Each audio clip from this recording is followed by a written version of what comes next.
Good afternoon, everyone, and welcome to the Community Development Block Grant 2021 Application Guidelines webinar series. This is our second webinar for this week, and our topic is application exhibits. My name is Rebecca Shademan, and I am one of the lead presenters for today's presentation. I'm also joined by Steve Charleston, the CDBG manager, Dylan Cornett, Amber Ward. Amber will be serving as our host and will be monitoring the chat and Q&A options. So if you have any questions, please make sure they are directed to Amber and the panelists. Our panelists today include Dave Hans, Tom Stevens, Evan Clark, Kylie Bischoff, and Aaron Boucher. Before we begin the presentation, I did want to go over a couple of technology items. We did structure this event so that everyone is muted upon entry, but if we could all take a moment to make sure that you are truly in fact muted, that would be wonderful. You should see a red microphone next to your name that indicates you are muted. Otherwise, if you are using your phone as audio, there should be a mute option there. And then on the bottom right-hand panel, there should be a chat option. If you have any issues with technology throughout this event, you can always email Amber Ward. Also, we will be recording this event and making all recordings available on our webpage. And I will be sending out an email to all registered individuals next week when those are available to all of you. So. Thank you, everyone. Today's presentation is focusing on our application exhibits. There are a total of 20 applications. 10 of these exhibits are required for all applicants, and the other 10 are dependent on the type of project. We will be doing a presentation using our webpage. We recently uploaded all of the exhibits to our webpage around 1 p.m. today, and then also showing you what it looks like in Amplifund, just the exhibit portion. So we will begin that. Again, if you have any questions, here are our staff members if you're planning on applying within any of these opportunities. So the first resource I want to point out to everyone is the department's webpage. You can get to the specific CDBG webpage by going to opportunity.nebraska.gov/CDBG. You'll scroll down here, and all of our information on this year's application guidelines is located here. Here are the exhibits that we have recently uploaded, the templates and guidance. Also, here is our Amplifund website. We'll be focusing on the exhibits located here. So we will start in alphabetical order, and feel free to ask any questions. We want to make sure that as you are preparing your applications that we address any questions and you are putting them all together successfully. So first application exhibit we'll be speaking about will be Exhibit A, public hearing documentation. This is a required exhibit for all applicants. We did update what needed to be within your public hearing documentation. This is so we are in compliance with the Nebraska Citizen Participation Plan and also with federal regulations. So as you are preparing your public hearing notice, please make sure that you are addressing each one of these 8 items. We did create a template for you. This is available on our website, and you can fill this out as needed. Please work with your local units of government to make sure this is following their local procedures also. So you want to make sure that each one of these items is present within your public hearing notice. As part of the application submission, there's a couple things that we need submitted along with to be in compliance with this Exhibit A. I am going to switch over to our webpage real quick. So exhibits A, B, C1, C2, and D are all submitted within the same link. So for exhibit A, public hearing documentation, you will upload your notification to the public advertising the date, time of the public hearing. So you would use that template. And then we also need verification that the notification was actually published. So this should be your proof of publication. It's notarized, or the notification was posted within the community and there is a certificate of posting, and that's also notarized. One key factor that we added this year is that we want to know if any public comments were received during that public hearing. So if there were any, you will click yes, and we are requesting a summary of public comments received. If there were no public comments made, you click no, and you'll need to remind, hopefully the local unit of government automatically does this, but make sure when they're putting together their meeting minutes based off that public hearing, they make reference that no public comments were received during the public hearing. You will be uploading the official meeting minutes as recorded by the local unit of government. So it follows the local unit of government standard operating procedures and should be submitted to us. The date of the notice of public hearing that you made the public aware of when the public hearing would be occurring, you would input this date, and then also identifying the date when the actual public hearing occurred. Great. I'm going to pause real quick and see if we have any questions. Amber? Yes, the question was, a certificate of posting means notarized? Yes, it does. Cool. Any other questions? Or Steve, do you have anything else to add?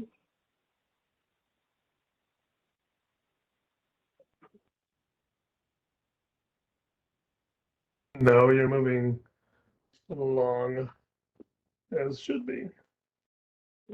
Perfect. That is a key part on citizen participation because, one, I will add, if there are notes in the minutes that are not stated in the comment box, it's minutes uploaded, then that's a cross-reference. So be sure you do transfer. And when you do have your public hearing, one, make sure there are minutes kept, and two, that any comments are recorded in the minutes of that public hearing.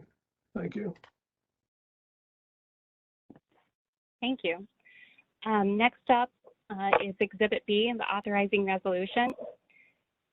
I'll bring up our template that we have posted on our website. I did add instructions here. The authorizing resolution must be printed on the local unit of government letterhead or notarized. Below is a template to be completed. So if you are using our templates, feel free to delete the instructions. We do not need to receive those, do not need to see those when you officially submit these exhibits. You will fill out all the highlighted parts with the specific information being requested, and then your chief elected official would be signing off on this form. So in this, the authorizing resolution allows the chief elected official to sign all application materials and any grant agreement, if awarded, between the local unit of government and the state of Nebraska. So it's very important. This is also a key threshold component for us. So once this is completed, signed by your chief elected official, it will be uploaded to Amplifund, and you will upload it here, and then also identify the date when the chief elected official signed the authorizing resolution. Okay, next up is C1. Oh, sorry, Amber, any questions on Exhibit B? No questions. Okay. So, Rebecca? Yes. Quick comment. Make sure that resolution authorizing is not signed prior to the hearing. Yes. So just to restate to everyone, authorizing resolution needs to be signed either the date of the public hearing or afterwards. Please be aware if you do receive public comments at the public hearing, you should probably determine if an edit needs to be made to your application based off of those public comments. So please keep that in mind. Thank you, Steve. Exhibit C1, we'll see if I can make this bigger.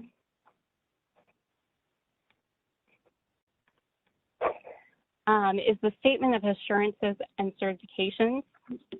This is a template that we do provide to everyone because there are several federal and state regulations that need to be in compliance during the application and then also during award if funded. So this must be printed on the local unit of government's letterhead or notarized. And again, you can delete the instructions here. The goal is for any exhibit, just make sure it's clearly labeled, and usually that can be done in the footer. Exhibit C1, I have it already there in lower right-hand corner. So this identifies all of the federal compliance certifications. And one thing that we made a few minor edits to this from last year's version, so please make sure you use this version when completing your application. This is signed by the chief elected official and notarized if it's not on letterhead. Cool. So again, very similar to Exhibit B. Once it's signed and executed, it will be uploaded here and then identify the date that it was signed. Exhibit C2.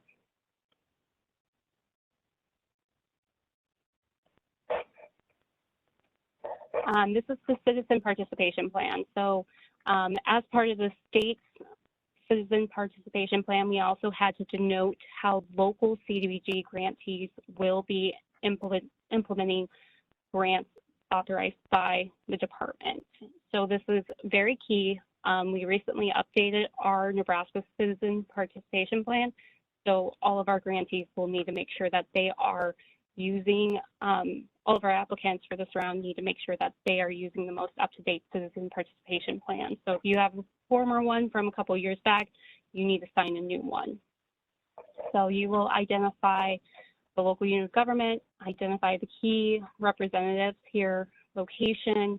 Overall, this is telling your public how they can participate in the development of the Community Development Block Grant program. An area that I've made significant edits to was to clearly indicate the public hearing on CDBG activities.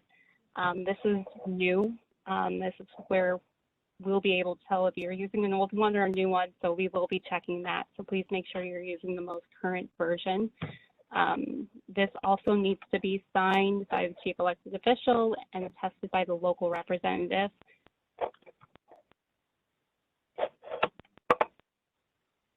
And very similar to C1 is you upload the executed document and then also indicate the date that it was signed. Amber, did we receive any questions on C1, C2? We have a question from one of the previous exhibits. Yes. So the question is, to be clear, the city does not need to hold a public hearing to submit a pre-op application, correct? The public hearing needs to be held in the appropriate timeframe before submitting the full application. A public hearing only needs to be held when you are submitting the full application. So if you are completing a pre-application, you don't need to host a public hearing before the pre-application. Okay. If I could just cause confusion for folks, feel free to let us know in the chat. Exhibit C is the residential anti-displacement. I will pull that up. I made no edit. I did not make any edits to this except added instructions. So if the local unit of government has a current residential anti-displacement and relocation assistance plan that they executed a couple of years ago, and when they are putting together this year's application, if they wish to use that one from a couple of years ago, that is fine. But if you are an application preparer, I do recommend asking the question to that local unit of government if they want to update it with the current chief elected official in place at this time of application. So that is a question that needs to be asked. And we do know that some local units of government want it to be as current as possible with their current chief elected official. So please make sure that the local procedures of how to go about using this exhibit. So this is also a required exhibit for all of our applicants.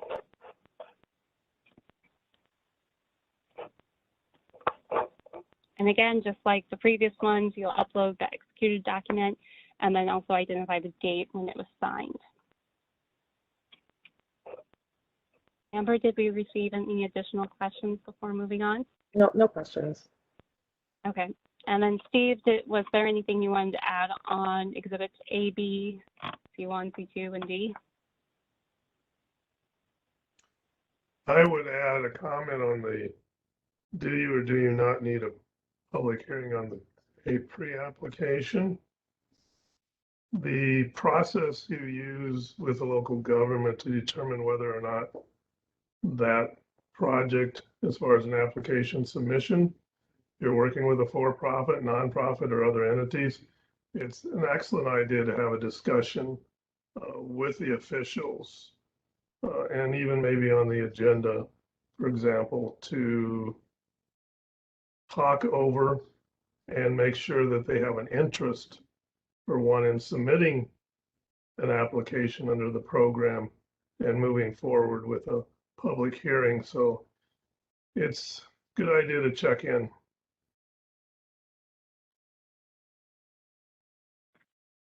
Perfect. Thank you, Steve. Okay, next up is Exhibit E. So Exhibit E is one of the exhibits that is completed depending on the type of project you are implementing. So if you are intending to deliver a project that will be meeting the national objective through low moderate income on an area basis, there are 3 different ways for you to meet that criteria. The first one is you can use ACS data from the American Community Surveys, and that's what this one is. So this is already available to you. So you can, if you are unaware if your local unit of government is currently meeting the threshold of 51%, you can go to this website and you can also download it, open it up, and then search for your community. Your community does have to be 51% low moderate income on an area basis. We'll just do a quick example since I'm running through everything. I apologize, I did not have this uploaded previously.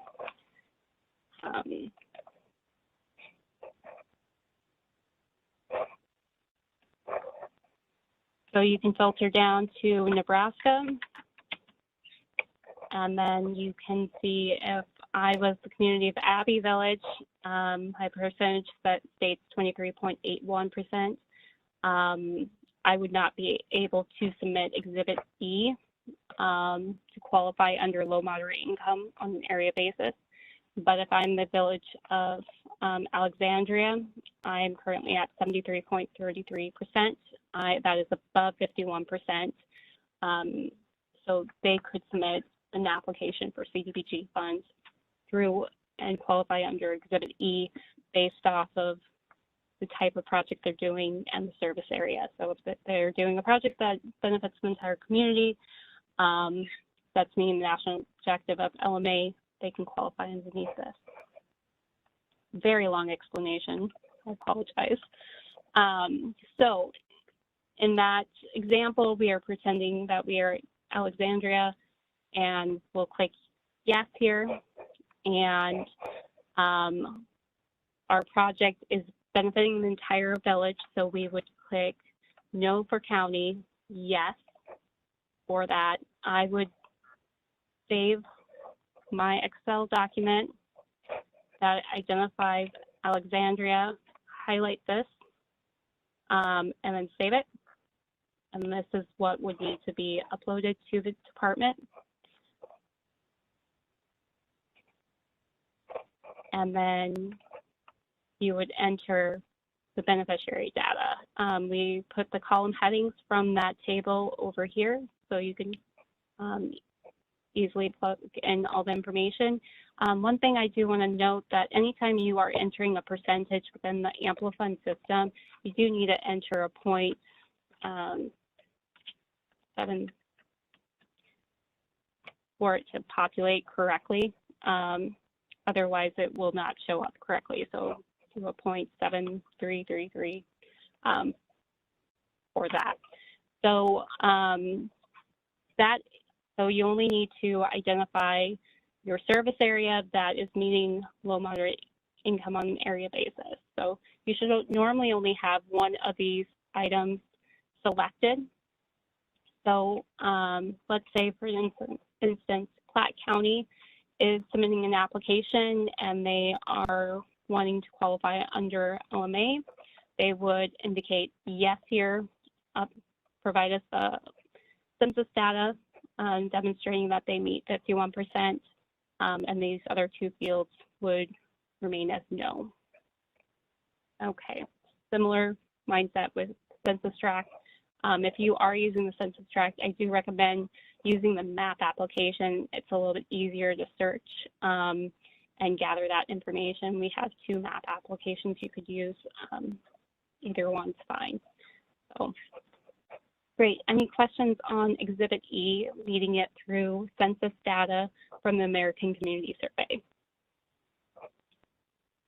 All of the links are already in Amplifund, right? Everything you just went through and showed. Yep. It's all available. Okay. Yep. These are all live right now. Well, next week we'll have the applications go live, so they'll be there. But if you want to take a look at where your community falls right now, you can go to our webpage, and if you click on National Objectives right above, you can click on American Community Survey, and it will take you directly to this local government. This is where the map application I was referencing is located at, and block groups also is another data set that I have linked up in the Amplifund. So if you want to take a look at where your local unit of government is at within this threshold, that's an excellent resource. Okay. So Exhibit E1, so let's say for the village of Abbey, we showed up on the census data that we were 23.81%, but we have a project and we believe that that data from the ACS is incorrect.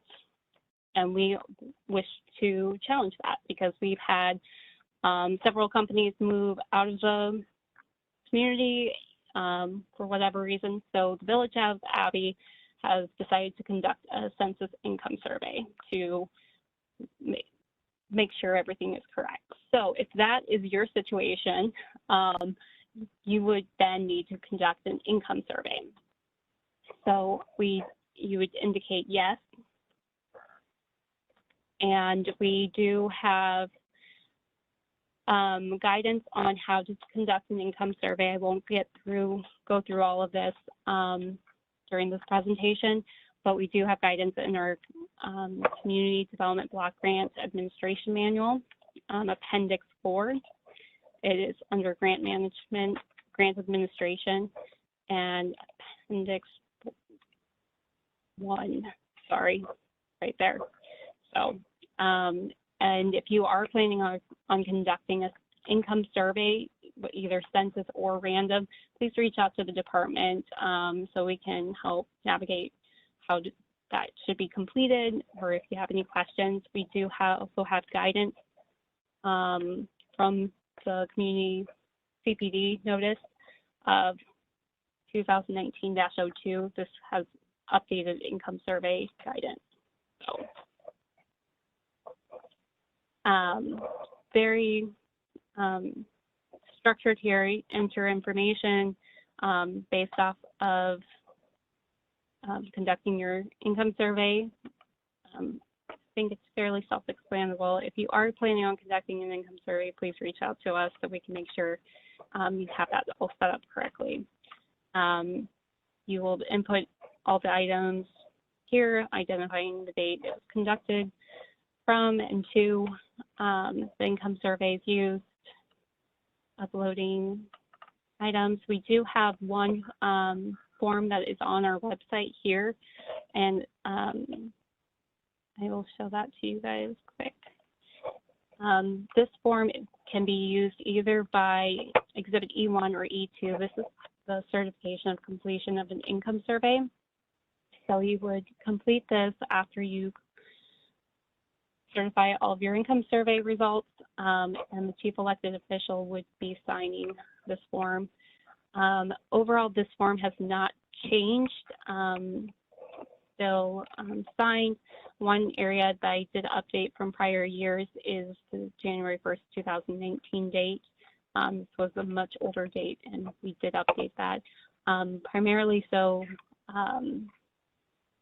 we can see if you are following the current guidance from the CPD office from CPD Notice 19-02. Any questions, Amber? No questions. Okay. So this one exhibit, we didn't really change a lot from last year. If you do have questions, feel free to reach out to us. Next up, yes. One reminder, you want to remind them about how you round up and round down? There is no rounding. That's what I mean.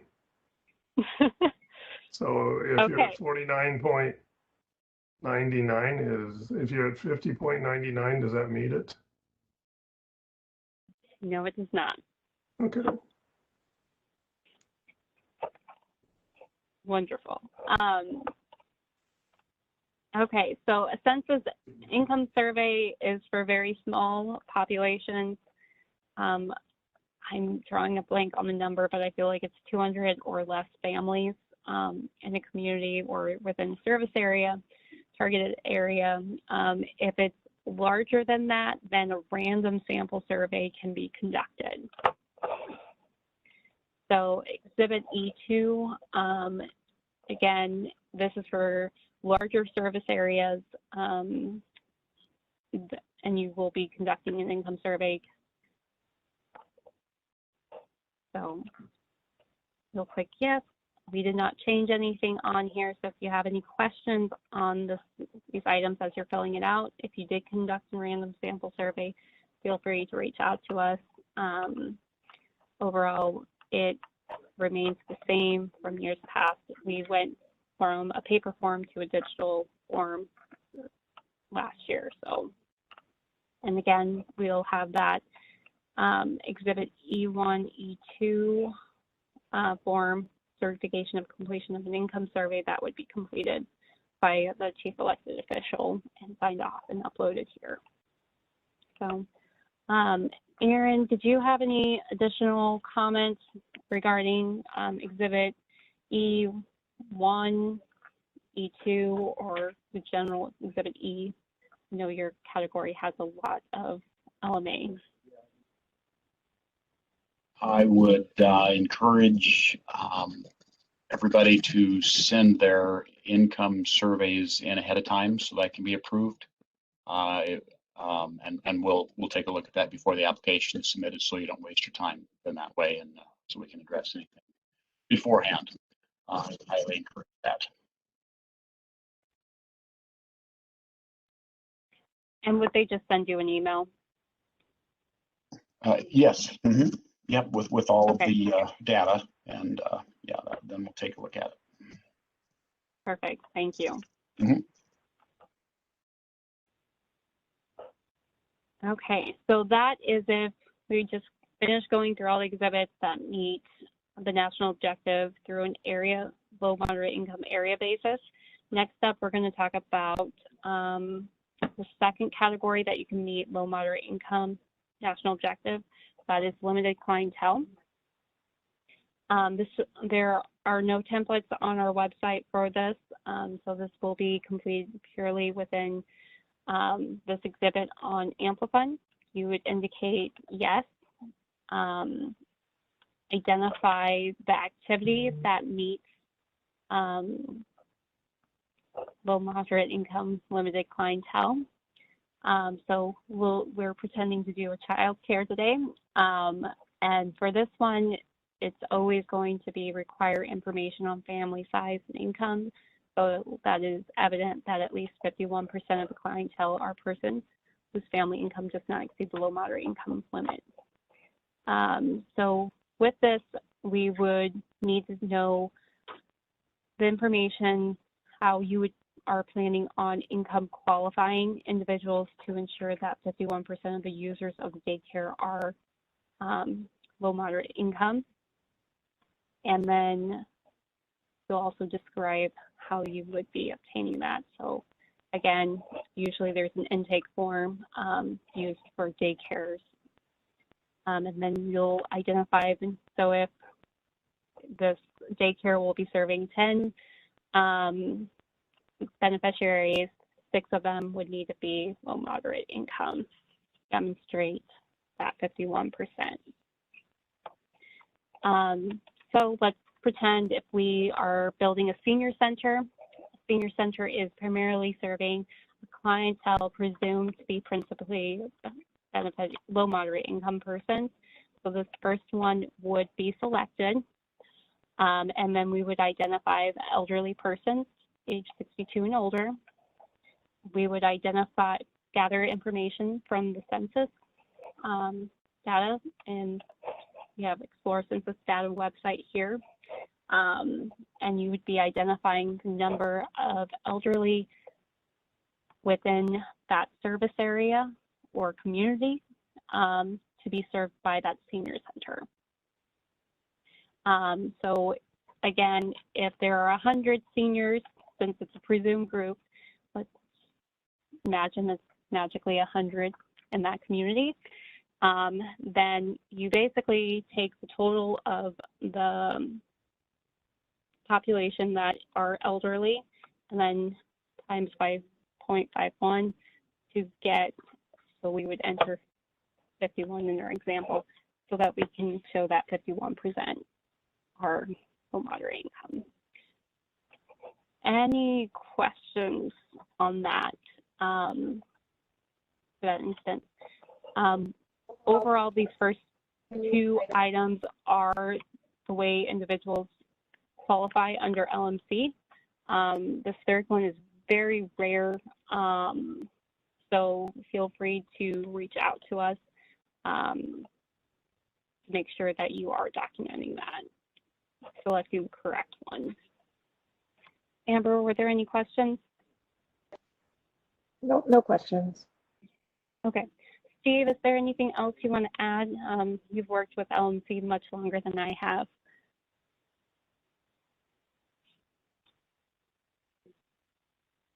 I would add to assure that it is a senior center and not a community center.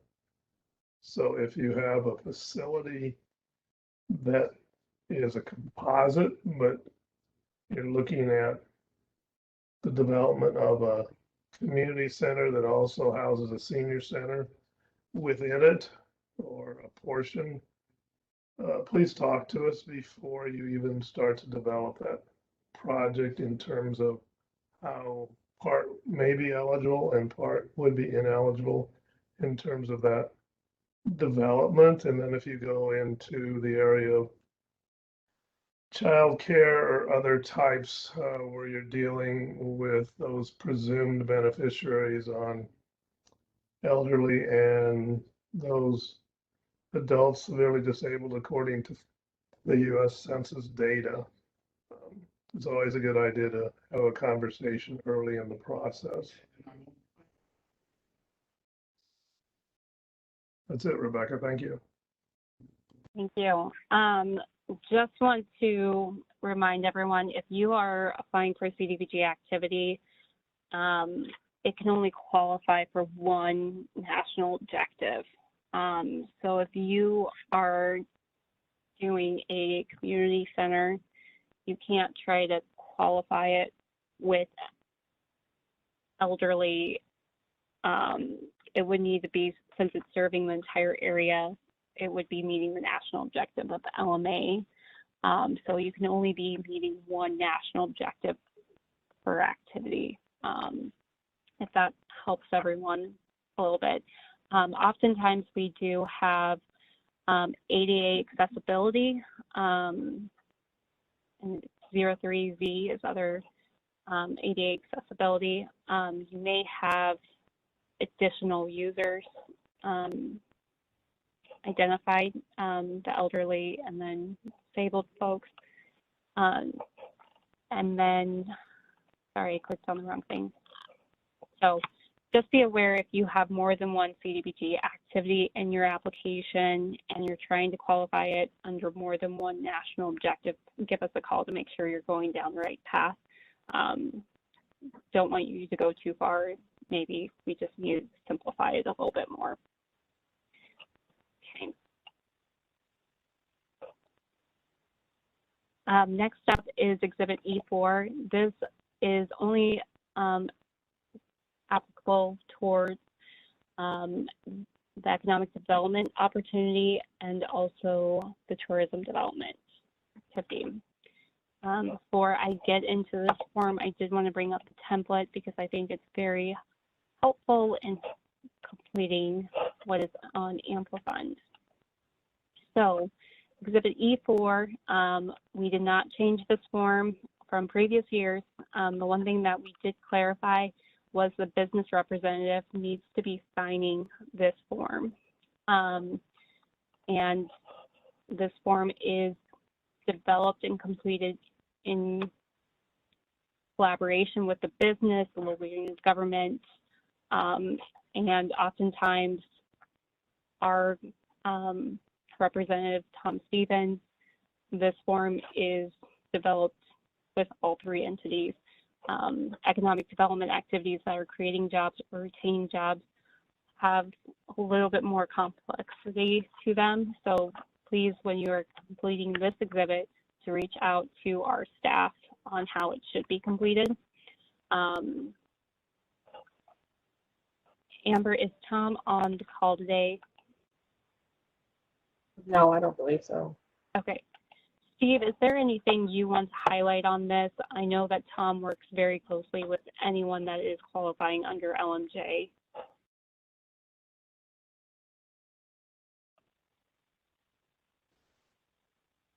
That's a good question.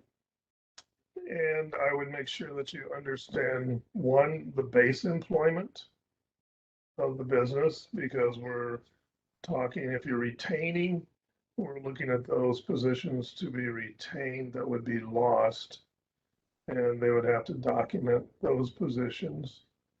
If you're creating jobs, there's a base employment that business stands as a platform for those already existing, and that you would be looking at those positions created, and that's at the intake time of employment. In other words, it's not the position as far as the rate of pay, which there is a base rate of pay and beneficiary benefits under the economic development portion opportunity. So I would especially talk to Tom Stevens about those items in terms of the number of jobs. And then when you get into more details with regards to public benefit and whether or not that job position as classified can comply with what is necessary for being benefiting low moderate income persons.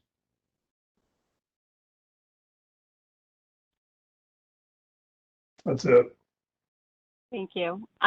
So we build out Amplifund. The Word document does need to be uploaded here. We need to have that signature from the business representative. But all of the other items, since this is a collaboration with the business, we put everything that's on the form needs to be re-identified in our Amplifund system. So then this is going to allow us for reporting options and clearly understanding items to be readily available for us. So once you complete that exhibit template form, you'll be able to complete this entire document on Amplifund. So one quick comment, Rebecca, this isn't the actual opportunity process in terms of economic development, but it is key to talk to the department staff that work directly with CDBG, such as Tom Stevens, if you are working with other persons and a business, to not put the business in a position where what they're attempting to finance is unallowable. So make sure you do have a conversation. That's all I'll say about that.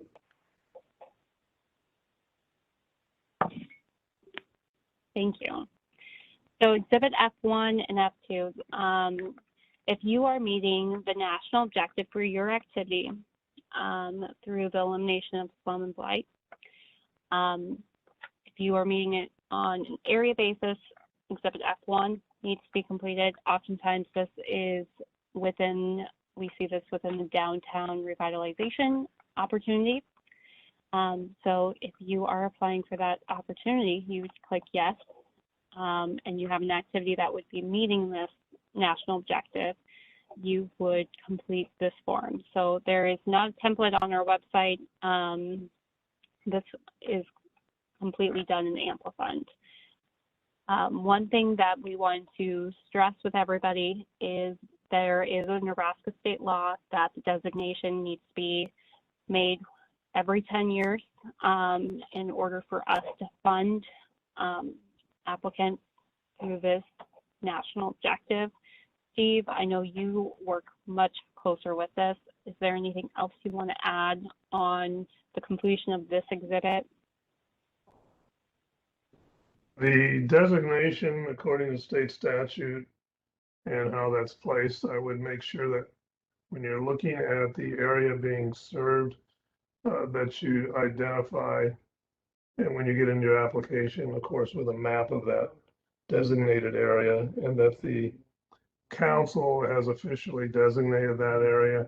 And then if you're uncertain about the date of last designation, whether it's the original or redesignation, it's a 10-year time frame, so don't lock yourself out, as a couple of applicants have done in the past, based upon that 10-year period. When it comes to slum and blight on an area basis, I would stress that you look at those activities that are allowable to undertake based upon the conditions of that designated area in terms of what's deteriorated. And as you go through and fill this out, you'll know that there is a base threshold of at least 25% of what is counted in terms of buildings and vacancy and value and so forth. So it is a intensive process, and we'll want to know about the study itself and how you define. So if you're looking at renovation of a single building in a designated area under slum and blight on a spot basis, that doesn't work in this area. So I would key you to, for example, on the downtown revitalization, have a conversation with us department before you move forward on the area designation. And there is a extreme need to work with the property owners as you move in, if you think that is a prospect to undertake. Close of remarks, Rebecca. Thank you. So if you are working with a local unit of government and their designation was made within the last 10 years, their original designation, you would indicate the date of that designation, upload the official action taken, and then provide us a description of the area designated in accordance with Nebraska Community Development Law. Now, let's pretend that your designation is, your original designation was not made within the last 10 years, or you would indicate no. Then we would ask, we are asking, has the area been redesignated within the last 10 years? The goal is to say yes.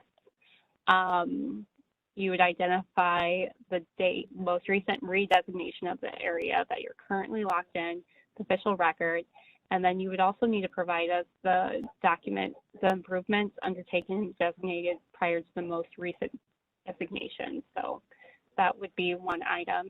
We do have a field here that if you answered no to the top two, you would not be able to meet the SBA national objective at this point. So overall, we didn't change this exhibit very much, very similar to last year. And we do request an upload of the list of properties located in the designated lighted standard area and the listing of all public improvements located in the designated area. So all these sections will need to be completed. Any section that is marked with an asterisk at the end is required to be completed. So, Amber, did we receive any questions on Flow and Blight on an area basis documentation? No questions. Okay. Okay, so if you are meeting the Flow and Blight on a spot basis, oftentimes a spot basis means it's a specific address. It's not located in the Flow and Blight on an area basis. That one house on a corner property, and that's the one you will be targeting. So you would provide us your project address here. We do have additional information that needs to be provided to us and clarified. And again, oftentimes we see Flow and Blight on a spot basis within the tourism development category. So if you have any questions, Steve is your go-to person on Flow and Blight on a spot basis. Steve, is there anything else you would like to highlight? I'm not aware of any general questions we've received in the past on completion of this documentation. The spot basis in terms of the activities that you can undertake are even more limited than on the area basis. So make sure that you're reviewing that. And as Rebecca said, if there's already a designated area, that building property cannot be located in that SBA or that designated area. That's Flow Blight is of record and limited usually to those conditions that make the facility unsafe. If they're contaminated or historic preservation is basically what happens on a spot basis for national objective. That's it. Thank you.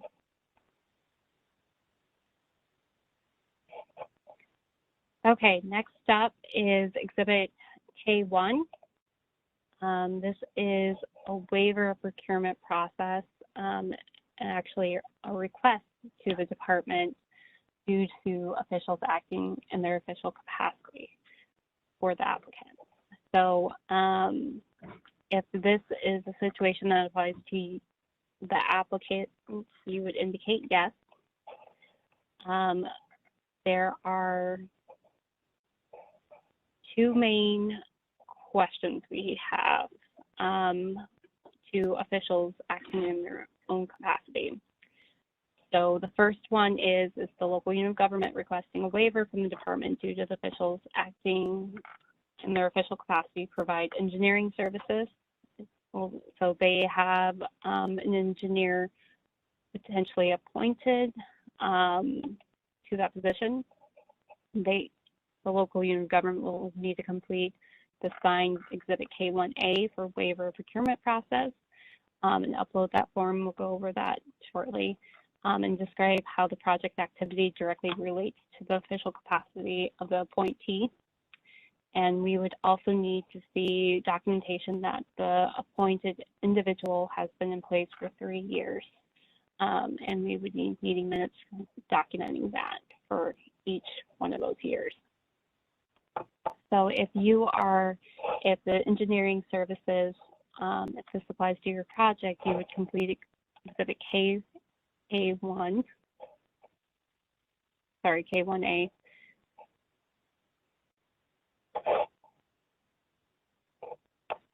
We do have this template on our website. The user will complete this form, identify the local unit of government, the individual appointed position, an individual name, and then municipal copies, and then the chief elected official would sign off here. We did not make edits to this form, except we did update the link of where the 2 CFR Part 200, the Part B. This was recently updated within the last year. So take a look at that and make sure that everything is still in order with your local unit of government if this does apply to your situation. Next question we would ask is the local unit of government requesting a waiver from the department due to the officials acting in their official capacity to provide auditing services? Yes or no? If yes, and you are planning on using CDBG funds or matching dollars from the grant to pay for these auditing services, you would need to upload Exhibit K1A again, signed off by the chief elected official, and then demonstrating the appointment of the auditor in that role for the local unit of government. Before I go on to the next question, Amber, any items within the chat or Q&A? Nope, nothing more. Okay. Our next question is the local unit of government requesting a waiver from the department due to an interlocal agreement in place with the development district? You'll indicate yes, if that pertains to your situation. Before I go through the next couple of questions, I will bring up that exhibit for everyone to take a look at. We did update this exhibit. The key item that we updated is number 4. We wanted the local unit of government to indicate which types of activities the development district potentially would be overseeing. So this is an easy checkbox if it applies to them. The local unit of government only needs to sign one form then for this situation and upload it. We'll go back to Amplify now. So you'll upload the executed Exhibit K1B form. Then you would describe the formal relationship between the local government and the development district. You need to provide verification that the local unit of government is a member, is a current member of the development district, and that can be done 2 ways. One, either a letter from the development district, or 2, a copy of the paid membership dues. So whichever one you select, you do need to upload that copy information of the supporting documentation. So next up, if they are providing general administration services, that box is checked on the form that was uploaded up above, you would indicate yes, and then you'll need to describe staff capacity to deliver general administration services. This is a common theme, so if you checked all the boxes, you will need to describe the staff capacity of the development district to deliver construction management services for this application.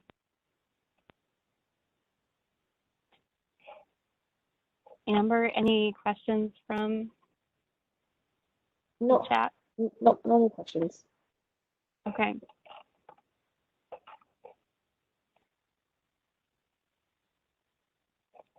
So next up is Exhibit K2. So this would be completed if the local unit of government started the procurement process for specific services or items. And you are requesting the department to review, see if that was all in order. So you'll need to upload and execute Exhibit K2. I will pull that up real quick.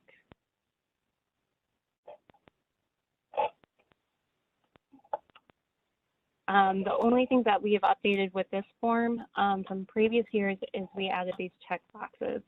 So you only need to have this form signed by the chief elected official. Please denote all of the services that procurement process has begun on and that you are wanting the department to review to see if it was done in order and if we agree with you. So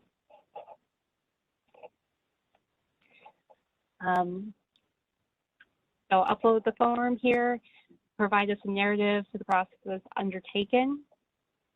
And then for each one, we did list out each of the services, equipment that potentially procurement process could have began on. So if procurement process has begun on general administration, you would indicate yes, and you would provide us documentation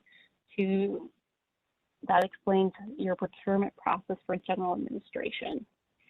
If you have questions on what all needs to be included, please refer to the CDBG administration manual and also a program representative. Overall, we just want to make sure that procurement was an open process and available to all. For this, Steve, is there anything you want to add to this exhibit?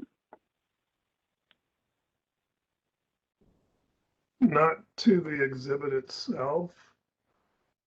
I will add though on procurement, remember that if you're part of that procurement process, if you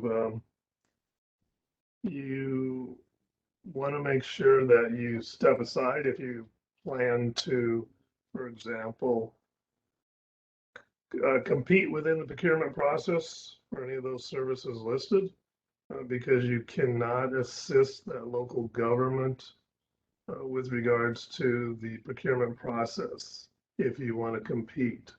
So be very cautionary about that when it comes to procurement. Key feature of overall in terms of the federal administrative regulations and 2 CFR 200 Part D. That's what I would add. And also, secondly, make sure there's a good understanding with that local unit of government that that process that you're initiating, what that means if you're successful in actually moving forward from application to an approval. That's my comments. The department will be reviewing Exhibit K and providing you feedback on whether it is accepted by the department or not. So based off of, usually that will come in the notice of approval letter if you are awarded funding. So just a clear point that. Any questions, Amber, that we've received in the chat? No, no questions. Okay. Next up is Exhibit M. This is a required exhibit for all of the application opportunities that we have available. So this means that we are requesting a map that identifies the resource we used for the map. We need a clear location identification of each activity on the map with the map key, example, street improvements or water lines, starting and end points, commercial rehabilitation or owner-occupied rehabilitation, the area that you are planning on focusing on, lagoons, wells, or water towers.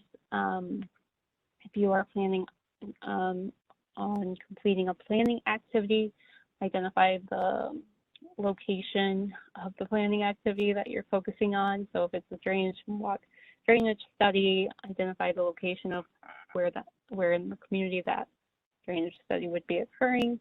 Oftentimes it could be the entire community. So just need you to visualize that for us. If a project is qualifying under the national objectives of low and moderate income on an area basis or someone-wide, please provide a map of the service area and clearly identify the project location and service area boundaries on those. In addition, since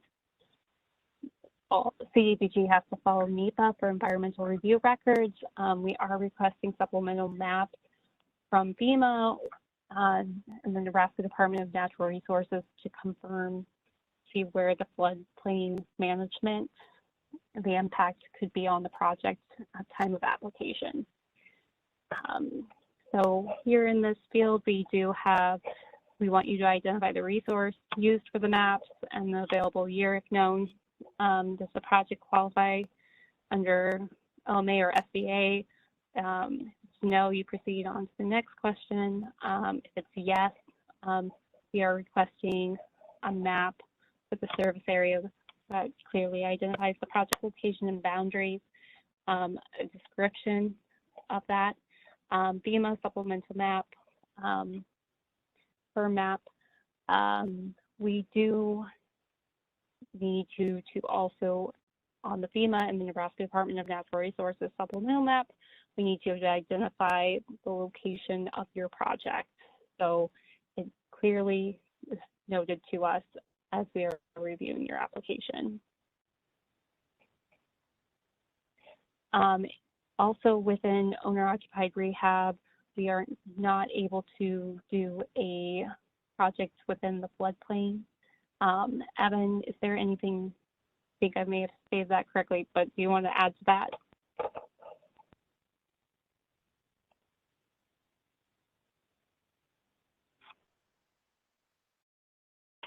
No, you're fine.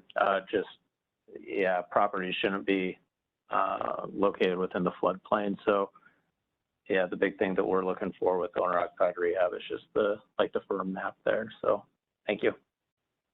Thanks. Steve, is there anything else you want to add regarding maps?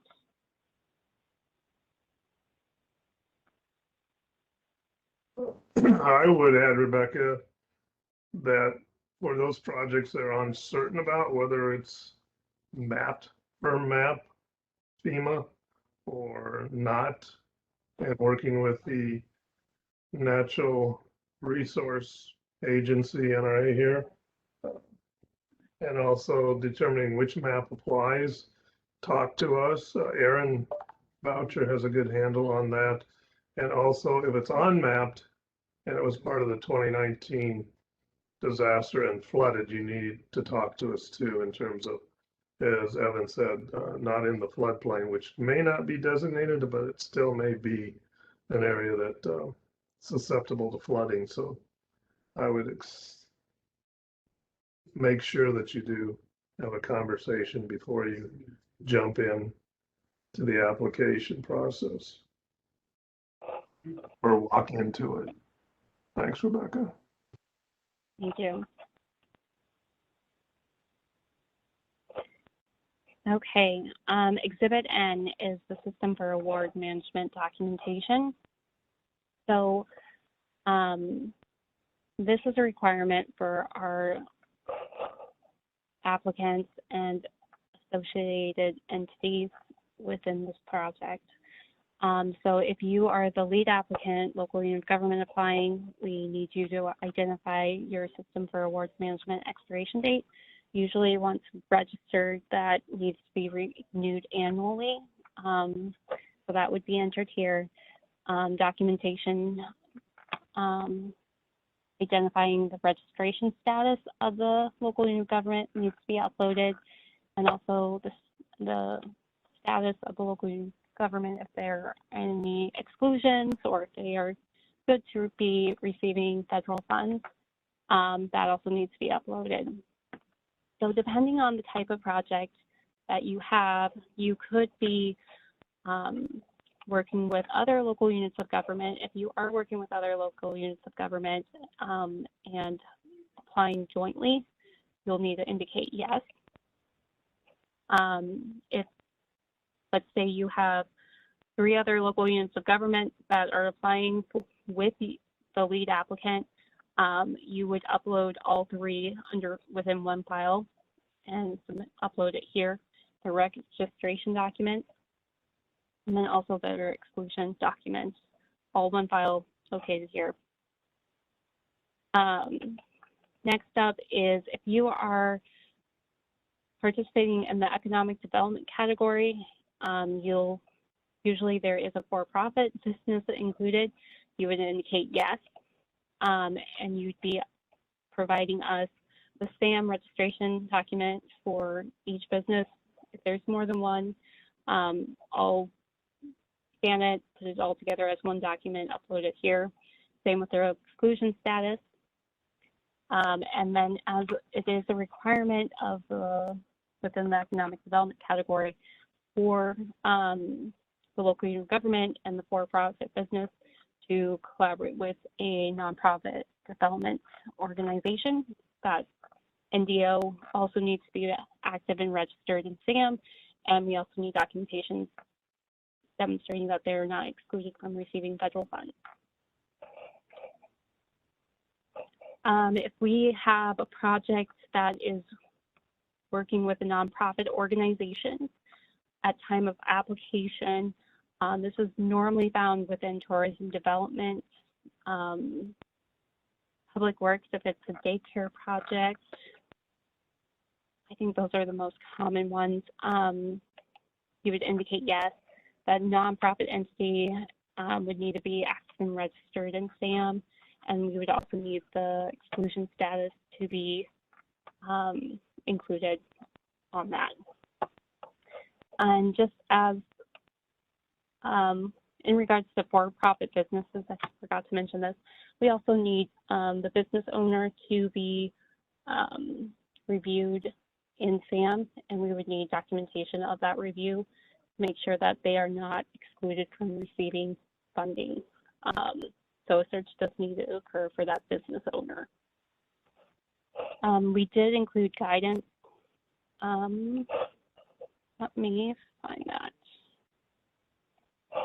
On our website for Exhibit N, you may have noticed if you've recently logged into sam.gov that they have updated their website. So everything that I just verbalized regarding for-profit businesses, nonprofit, I do have in these directions for you guys, for all of you.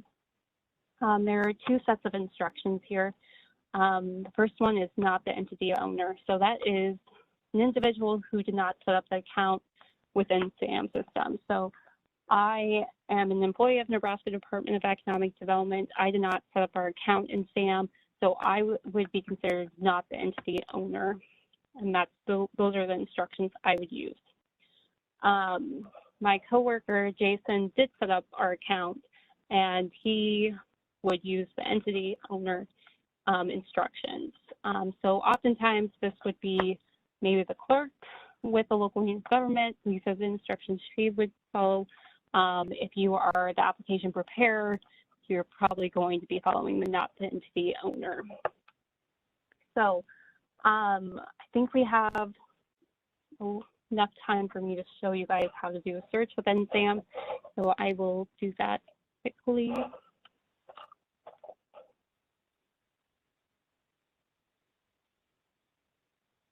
Okay, so SAM looks a little bit different now. And we'll see if my login is still good. You do need to create an account if you want to do any searches in this. It is fairly easy to go through. And we'll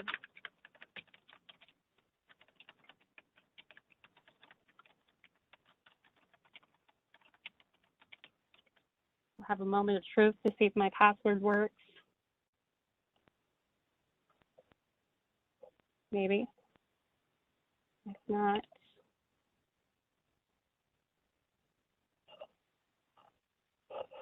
you'll click search here. You can type in the word, I'm looking up the city of Columbus. I recommend filtering it down, identify entity information. And then you can also go by location down here and identify the state.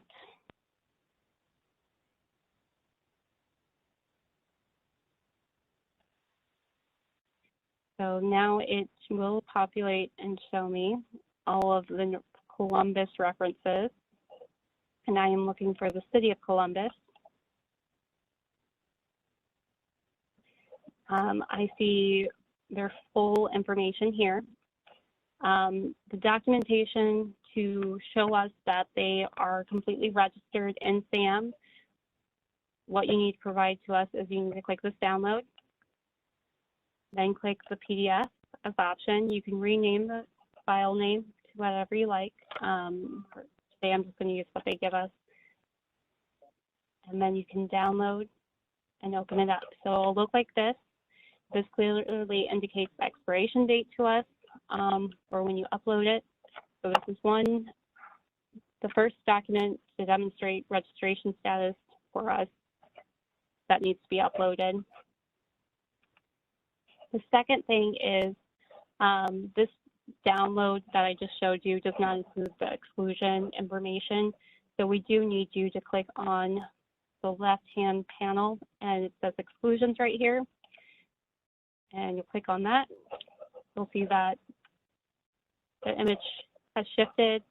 And this is the important area right here, because there are no active exclusion records associated to this entity by this ID number, and there's no inactive ones. We need a screenshot of this. You can either do a screenshot, add it into a Word document, you can hit print, save as a PDF. Overall, we need to be able to see the city of Columbus, all of this information right here, demonstrating that there are no active exclusions or inactive exclusions going on with this entity. Are there any questions regarding SAM? If you are working with a local unit of government, or if you are a local unit of government, I recommend this is the very first thing that you do, is to see if you are active and registered in SAM, because it is a little bit of a process to become active within the system and good to go.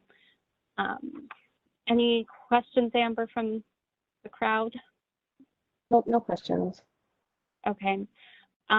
One thing I do want to note with this is we've noticed this update happened in late May, I think May 25th, 26th. They have been making updates every day, a little bit to it. So if the instructions that we have on our website don't line up, it's because we've done updates within the system.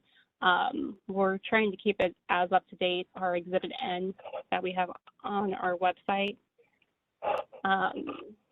So if you notice something weird, feel free to reach out to us. We can help you try to navigate it if you aren't able to find what you're looking for, but we do have those instructions here. Great. Steve, is there anything else you want to add to this?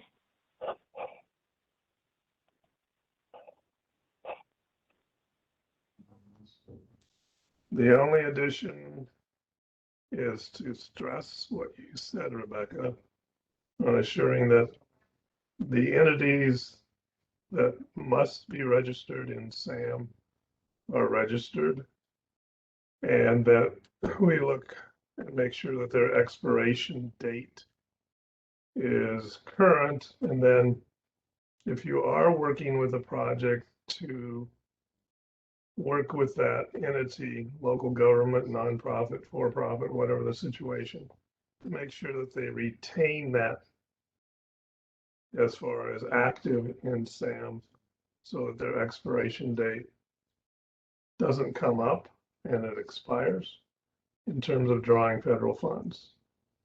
Thank you, Rebecca. Thanks.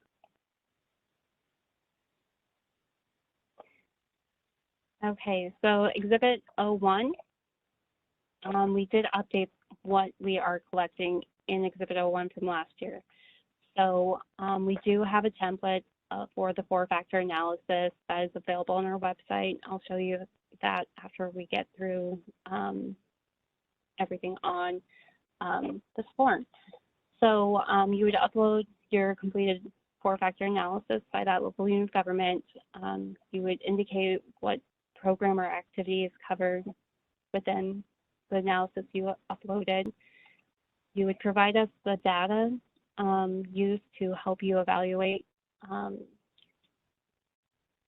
for your four-factor analysis, and you would indicate the number of LEP individuals in the service population, total population, percentage. You're also identifying to us the most common non-English language spoken in that service area, the second and the third, and the state that the four-factor analysis was completed on. Based off of your findings, we are asking if you have determined that a language assistance plan is needed. So if you have a very high population of non-English speakers, and that is validated with all of your, then your analysis, you would indicate yes. That's it. So we will go to the template now that is on our webpage.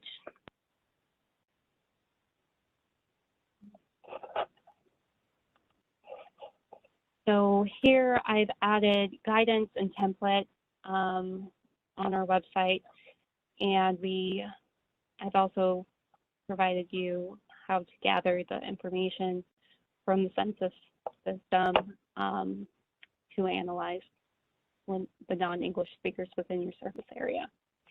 So here is, we don't need a copy of this top part. When you submit it to us, this is just for your reference. We need page 2 here. So this is the beginning. You'll update this with the local unit of government information. This is very similar from what has been completed in years past. Overall, we want to ensure that everyone in the community is being made aware of information. And yeah, so I did update everything. So in your analysis, please ensure that you are addressing each one of these bullet points. And at the end of this, we should please identify the date that the analysis was completed on for the local unit of government, and then you're determining a language assistance plan. If you are, after review of everyone's applications, and we determine that a local unit of government will be awarded, at time of special conditions, we'll be asking for that language assistance plan at that point, especially if upon review of your analysis and reviewing of your data, it is determined that a language assistance plan is required. We would be requesting that. Also, during the time of, if you are awarded funds, if there is any technical assistance we need clarified on your four-factor analysis, it would be done during that time. Okay, Amber, any questions? Nope, no questions.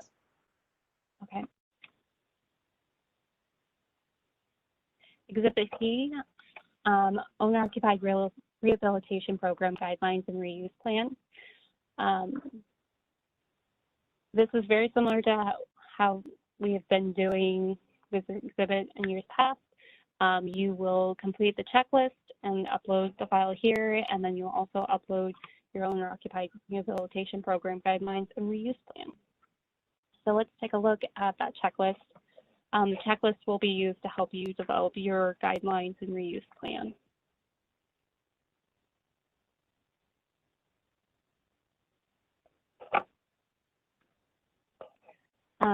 So I've added some instructions here for users. These are all the areas that need to be identified within your program guidelines. And I'm actually going to turn it over to Evan because he's the expert on this. Evan, I'll let you take it away. Let me know when you need me to scroll down.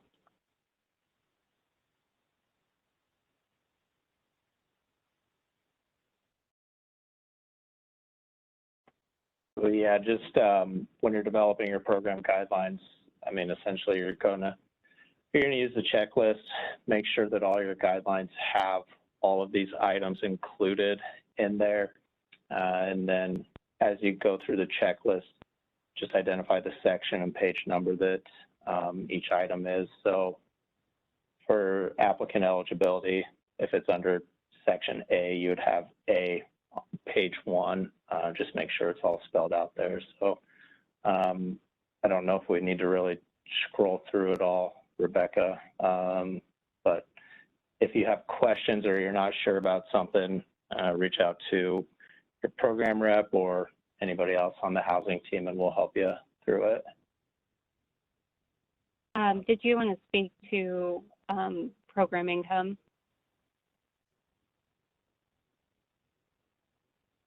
Yeah, so I mean, your reuse plan. So for 2021, owner-occupied rehab, all the terms of assistance for applicants or beneficiaries should be fully forgiven through the affordability period. So applicants shouldn't be having any revolving loan or revolving loans through their program income. So you should have a reuse account instead of the revolving loan. Anything additional you want me to clarify on that? Nope, I think that covers it. And just as a reminder for folks, if you are implementing an owner-occupied rehabilitation program and you do have funds come back to you because someone doesn't stay within their home for the full 5 years of affordability, and that money is returned to the city, that is still federal funds. All the rules still apply. That funding should be directed to, if the owner-occupied rehab program is still in existence, it should be applied to the next house. If there's not an owner-occupied rehab program in existence, reach out to Nick Stravinsky. He oversees CDBG program income on housing-focused items, and he can assist you on how to handle program income that is developed out of owner-occupied rehabilitation program, or you can reach out to any member of the housing team also, and also Steve Charleston. Program income is very complicated and we want to make sure that it's being handled correctly. And the owner-occupied rehab program is the opportunity that oftentimes creates it. So if you do have any questions, please let us know. Thank you. Amber, any questions from anyone on the chat? No questions. Okay.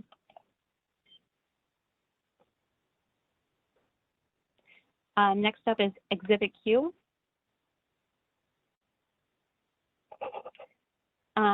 So in several of our opportunities, match is required.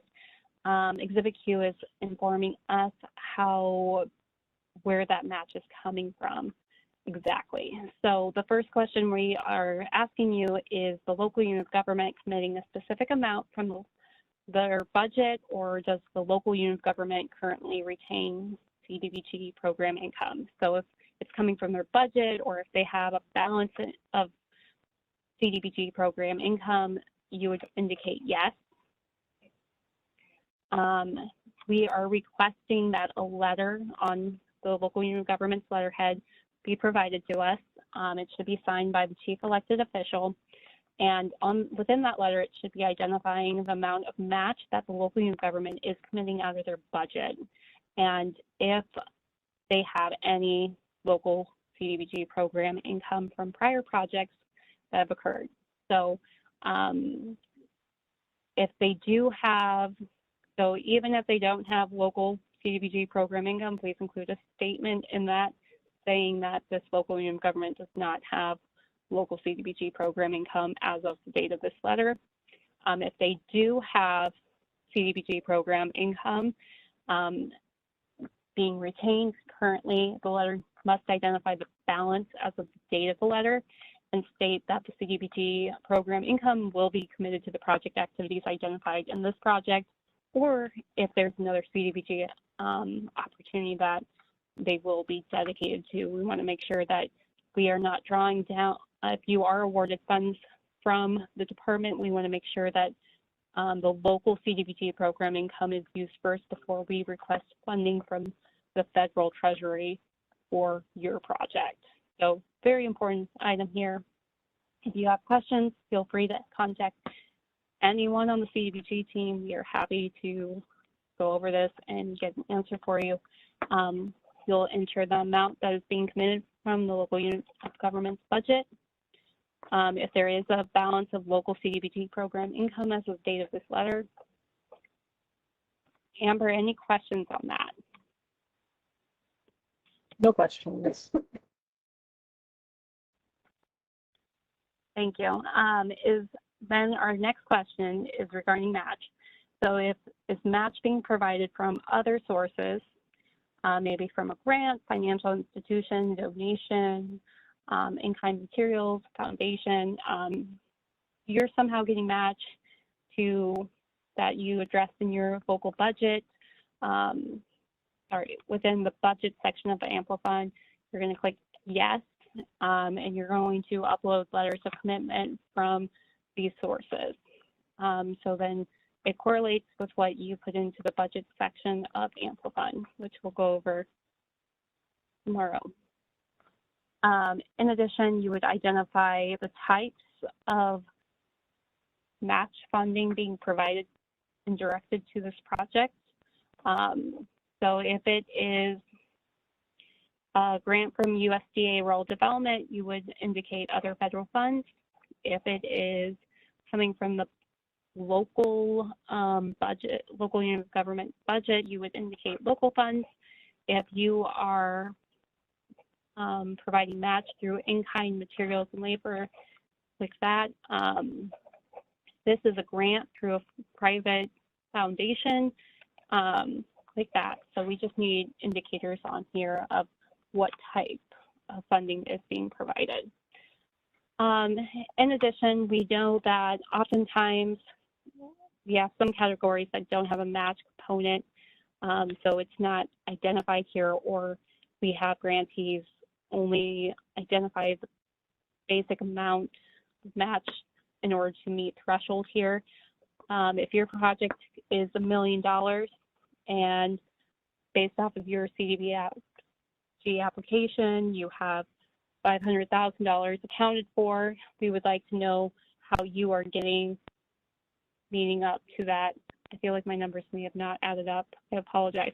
Overall, if there is a gap in financing that's not shown, you identified in your narrative earlier in the grant application that it costs X amount, CDBG and your match dollars cover Y amount. We need to know the Z of what's not being covered and how it's going to be covered. So we would need you to also upload letters of commitment. So oftentimes we see this with projects that have water, wastewater improvements, and maybe the engineer services are being paid out of a USDA Rural Development grant and will never be using CDBG or the match dollars associated.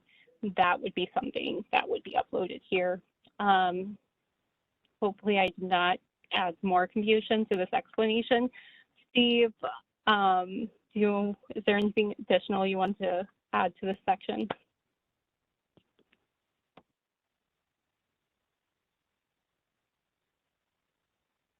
No, I would encourage you as you arrive at this section to walk back and look at your notice in terms of what you presented to the council and how you developed the project as far as your public record and public hearing notice and such, that when you arrive here, that should all match up as close as possible based upon the estimates.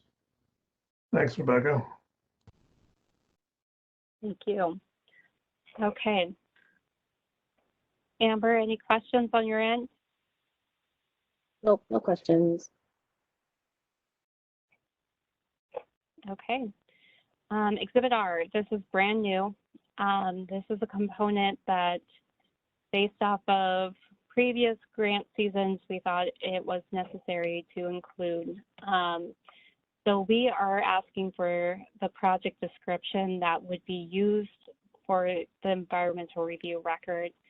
Over the years, we've had, this is primarily a special condition for all of our competitive grants and open cycle grants, except for economic development. They have a different rule book on that one. So we've noticed a couple items. We're hoping this will help us streamline the process and correct issues before they get too far. So we have created a environmental review record project description checklist, which is available on our webpage. And then we've also, you'll need to complete that checklist, upload it here, and then also upload your project description. And then based off of your project description that you provided us, we want you to preliminarily identify the level of environmental review records to be completed. So there are 4 environmental review records that the state of Nebraska focuses on. The first is exempt, second is categorically excluded subject to, third is categorically excluded not subject to, CNST, and the fourth is environmental assessment. So usually environmental assessment is used for new construction or very complicated projects. Categorically excluded subject to, we often see that with owner-occupied rehabilitation. And exempt is primarily with planning activities. Categorically excluded not subject to is equipment purchases, commonly known. But there is more information within Chapter 6 of the CDBG Administration Manual. Also, you can refer to the CFR for more guidance, or you can reach out to your program rep if you are new to the environmental review record process of things. So this overall is just, you won't be scored on this. It's to ensure that if you are awarded, you have the best project description so you can launch your project to the next special condition item of completing environmental review records. But this is required and is a threshold component for us. I will bring up that checklist real quick.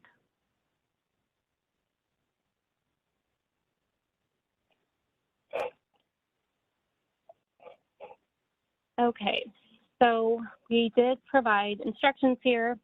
One thing I want to stress with everyone is within this project description, we do not want to see statements such as the city is applying for $435,000 in community development funds. You're putting yourself in the mindset that you've already been awarded the funds. And so instead of saying is applying for, we would rather see the city of St. Michael is preparing to implement a street improvement project within the municipal limits of the city or something similar. We did provide you an example of a project description to kind of give you some guidance here on what this looks like. And then within here, we do have a checklist. So only the checklist needs to be uploaded to us. You would need to indicate yes, no. So after you put together your project description, you need to be able to find the purpose and need for the project to be included. Very very rarely you would check NA. There are a couple instances here, but overall, most of these apply to your entire project. So if you cannot find these items within the project description that you are planning on submitting to us, that means you need to work on it a little bit more. You need to identify the CDBG national objective, the exact geographic location of the project. We do include some examples here. The geographic footprint of the project, the estimated area of ground disturbance, general summary of the surrounding area where the project is proposed, specific numbers related to the project, brief description of the activities, identify if demolition, acquisition, construction, relocation, remodeling, interior will be involved. We have some tips to avoid expansion or startup. Indicate if and how activities affect the general public. So if you are doing a commercial rehab program and replacing all the sidewalks in front of the businesses, that is going to cause an issue with business owners and users to those business owners. So it needs to be clearly indicated what it will be impacting the public. So total estimate of project costs, including total estimated funding sources, CDBG funds, and non-CDBG amounts. Indicate the time frame for action. Identify the applicant and the owner or manager of the project. And statement indicating that no residents, businesses, or farms will be displaced with the project. And then if the sites have not been identified, the project description must include a statement that a Tier 2 environmental review will be conducted upon site selection. We wrote this example to address either owner-occupied rehab or commercial rehabilitation. So if you're only doing owner-occupied rehab, delete this, make it applicable to your specific project. Steve, is there anything else you would like to add, or Erin?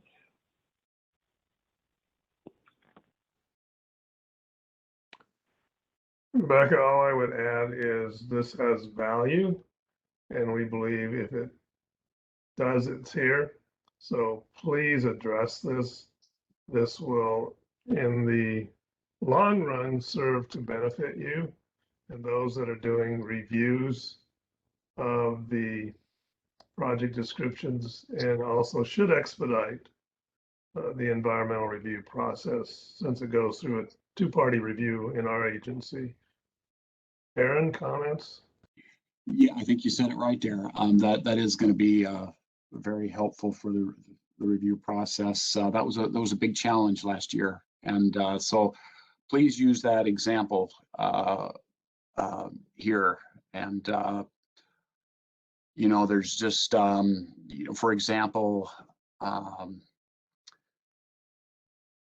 at the very bottom here, the project will primarily benefit low to moderate income persons.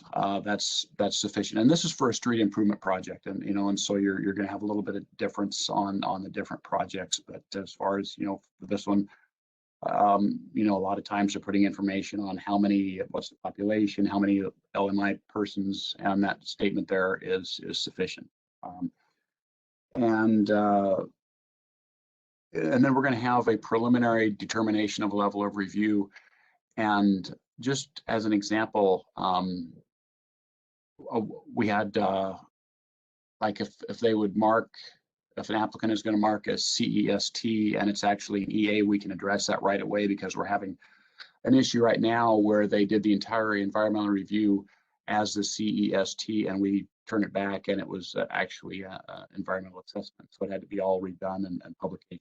And so that would have saved a lot of trouble. And so what Steve said about there being a lot of value added is correct. This is I hope this will be beneficial. And if you have any problems or questions with your project description, please let me know. I'll be glad to help.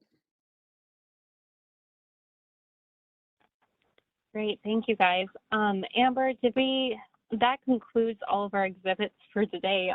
We'll turn it over for questions if we have any in the chat. We don't currently have any. Okay.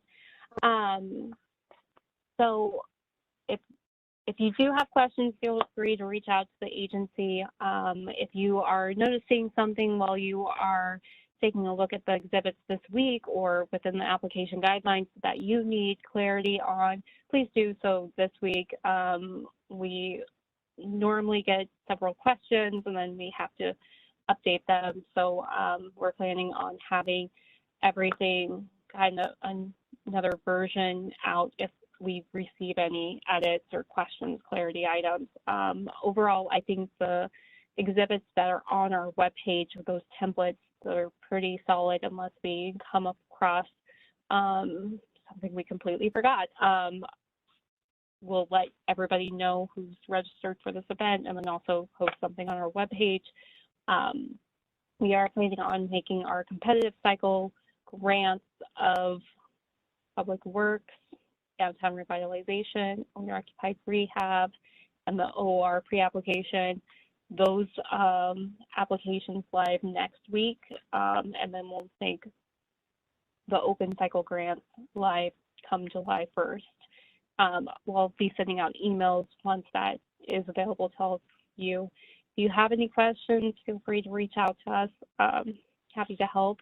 Amber, if you haven't received any questions, we'll go ahead and end today's webinar early. I hope everyone can join us again for tomorrow's. If not, it will be recorded and posted on our webpage. Thank you.